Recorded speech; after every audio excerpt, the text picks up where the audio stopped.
Hello, welcome to Direct 4x4. Today I'm going to show you another fitting video, this time on the Subaru Forester. This is a 2018 model, so if you come underneath I'll show you how the boards fit.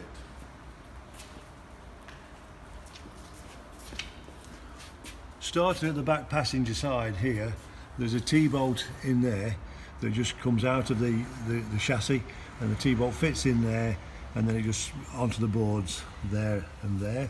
And then if you come further along, there is, again, it's one of these shaped bolts that actually fits in there like that, and then it tightens up onto the bar.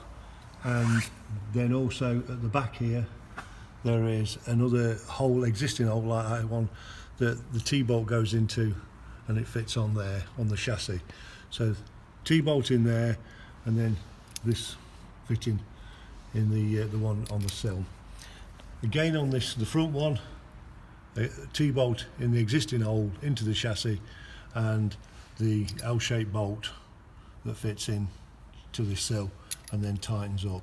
It's identical the other side as well. On the driver's side, T-bolt into the existing hole in the chassis, L-bolt in there again. Just remove the plastic bung. That looks something like this. That's the plastic bung, that's the one that fits into the chassis, and on the actual sill you will have a bung like that as well that just pulls out and they fit in.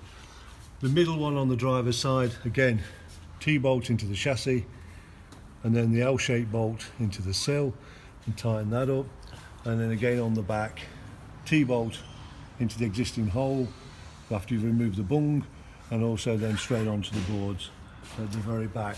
It's quite easy to fit on the Subaru Forester. There is no under trays to cut, it just fits directly onto the actual chassis and the sill. So if you have any further problems or need any help with this, you can always ring us at Direct 4x4. Look on our website, we'll have full fitting instructions on there. But that's all from Direct 4x4.